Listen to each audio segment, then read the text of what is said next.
Alrighty y'all, this is World Class Jerk, bringing you another Astroneer tutorial because, of course, here on the World Class Jerk channel, it is highly important to us to bring you the greatest Astroneer knowledge so that you can further improve your gameplay no matter the cost. And today in particular, we are going to be discussing turning soil into bytes.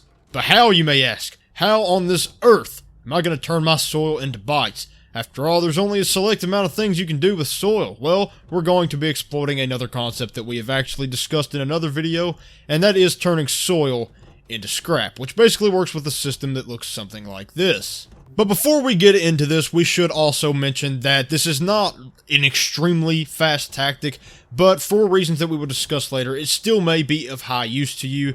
But again, we will talk about that later. Anyways, guys, on that note, I feel like it is time that we do finally get started on this. Now, I already have things set up to where we are auto-crafting resin here. We are auto-crafting canisters with said resin. This picks up the canister because it has a canister on it, puts it in the scrapper scraps it, and it gets stored. Very, very basic auto-scrapping system that simply turns your soil into scrap. And just in case you're curious here, one single small canister of soil equates to one scrap, which is an extremely convenient way to do the math, meaning if you have a medium fluid and soil canister full of soil, you will have 24 scrap from that. But without further ado, we're going to turn this thing on, and as you will see, it will start producing scrap. Now, while this is doing its thing, we are going to move on to this, which is basically, obviously, 8 research chambers with scrap in it. And this is really the whole entire video. It's not a very deep topic, but I still do want to bring all the information to you so that you fully understand what there is to understand. And I will obviously go ahead and show this in action as well. We have 8 research chambers here, each giving us 28 bytes per minute, and we will get about a total of 270 bytes, I believe.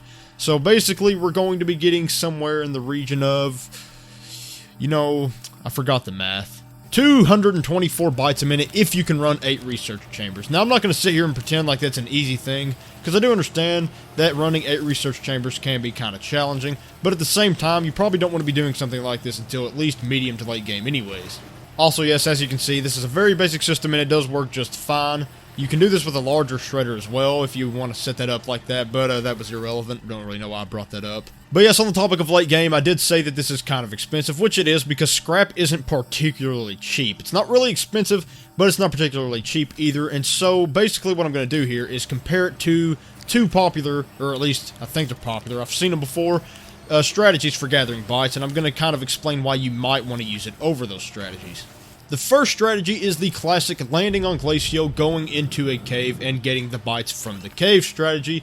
Now, this one's pretty freaking overpowered, and if we're being honest, it probably is the king of getting bytes in Astroneer, but there are 2 reasons why you may want to use this scrap researching technique over that one. And the first reason is because maybe you do not want to wait for those to respawn. Now, that might kind of sound ridiculous, but I think it does take an upward of maybe like 30 minutes or something like that, maybe even a little bit more. And if you already have the scrap, and as I said before, you are late game, you might just want to go ahead and start researching your scrap, because it doesn't have to be a particularly set up system. You can simply take scrap from your storage and start researching it. It does not have to be a system like I've got here. I just set it up like this to set an example for it.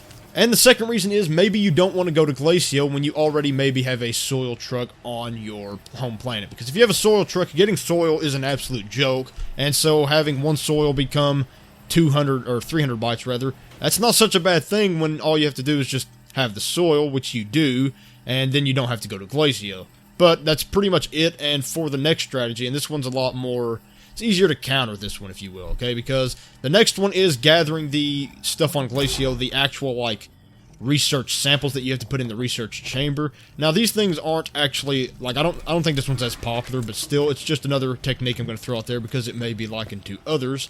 But the obvious downfall of this strategy is that eventually you are going to run out of researching samples with this strategy. And basically, the thing about scrap, and this really is the biggest one, is that you're never really going to run out of soil. So, with the scrapping technique here, if you turn your soil into scrap, you're just going to have as much as you want. It's never, ever, ever going to run out. And that's definitely an upside. But of course, as I said before, it is not the greatest strategy. It's just that there are certain circumstances where you may actually find it useful to use. But, that's about all there is to say because this isn't a very deep topic. And of course, here on the World Class Jerk channel, we want to keep it as concise as possible so that the viewer can get back to their Astroneer save and start dominating the solar system.